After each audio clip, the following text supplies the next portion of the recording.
En ce premier jour de juillet, cela ne vous aura pas échappé, l'été n'est pas près de pointer le bout de son nez. Oui, le mois de juin a été vraiment pourri. On est dans une année quand même remarquablement grise pour le mois de juin, avec une année qui arrive au 3e rang des années les moins ensoleillées pour un mois de juin. Donc, sachant que le record est détenu par l'année 1997, où il y a eu encore moins d'heures de soleil que cette année. Un anticyclone qui stationne trop bas et c'est le mercure qui n'arrive pas à grimper. Les températures pour un mois de juin tournent généralement autour de 23-24 degrés pour les maximales. Et malheureusement, cette année, on est 1 à 2 degrés en dessous pour les maximales.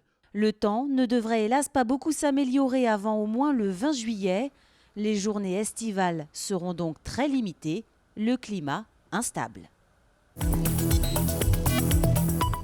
Ils sont inséparables. Philippe, le facteur, et sa chienne Prunelle font la tournée ensemble tous les matins depuis 10 ans. Tout le monde les connaît dans ce quartier nantais de la Bourgeonnière. Ça facilite le contact, si vous voulez. Il y a des gens dans le quartier avec qui, vous savez, il y en a qu'on connaît plus ou moins, quoi. Et là, il y en a plein qui ne me parlaient pas plus que ça. Puis maintenant, tout le monde me parle, quoi. C'est sympa. Et les gens sont contents. Mais ça ne plaît pas à la direction de la Poste qui veut mettre fin à cette habitude. Prunelle doit rester à la maison et les habitants ne comprennent pas. Bonjour madame Mondin, vous allez bien? Ça va, bonjour monsieur. Il ne bouge pas. C'est vrai, c'est ça. C'est ce que tout le monde dit, c'est ce que personne ne comprend. Alors quand même, hein, il faut être méchant, vous savez. Bonjour. Les commerçants ont aussi réagi. Une pétition circule. Elle regroupe déjà plus de 750 signatures. Et en plus, c'est un petit chien qui est très gentil, qui reste sur le domaine public, qui rentre même pas chez les gens.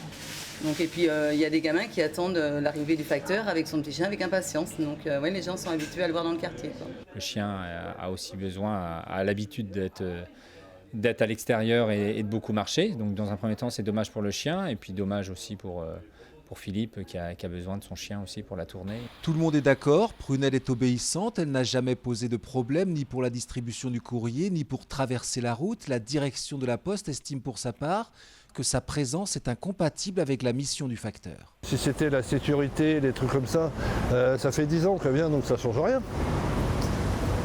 Vous voyez ce que je veux dire, il y a autrement, il y a un client qui m'a dit peut-être le principe de précaution, vous savez.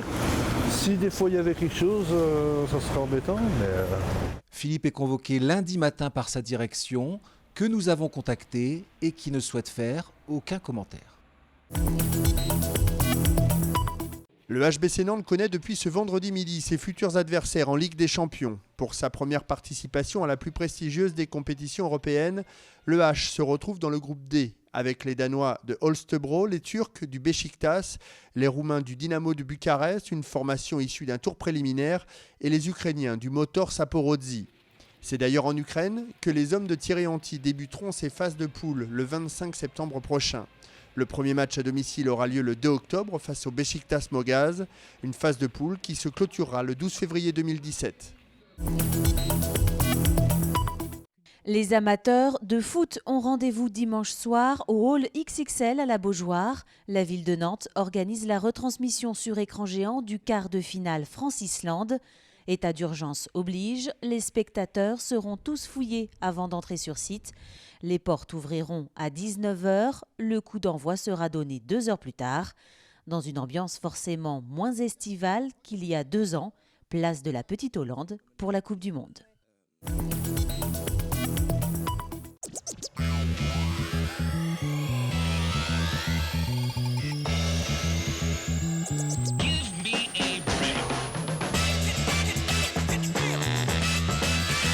La trottinette, c'est arrivé il y a environ 10-15 ans en France. On a environ 100 majeurs en France à en faire. Du coup, tout le monde se connaît. Ça a vraiment un esprit familial. Les bases sont quand même simples à apprendre. Et après, au niveau, c'est quand même très impressionnant aussi à regarder. Moi, personnellement, ça fait 7 ans que je roule sur Nantes.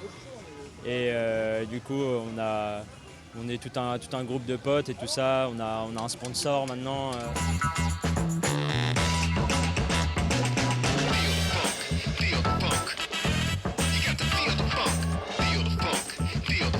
La trottinette fait partie intégrante aujourd'hui des activités que l'on propose ici au skatepark Le Hangar depuis maintenant septembre 2015.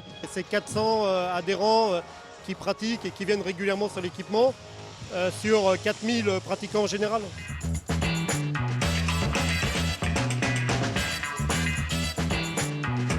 Ça a été une activité qu'on a mis un peu de temps à intégrer ici, compte tenu des difficultés qu'il pouvait y avoir à un moment donné de cohabitation avec les autres activités.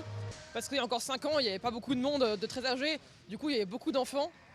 Et la trottinette avait une mauvaise réputation. C'est toujours compliqué au début, et puis après les années passent, les riders grandissent, et ça va mieux au final. La trotte c'est un délire différent, mais c'est sympa comme le skate ou comme le BMX, il n'y a pas de supérieur à l'autre. Juste, c'est plus accessible vu qu'il y a un guidon. Mais après le niveau est plus haut.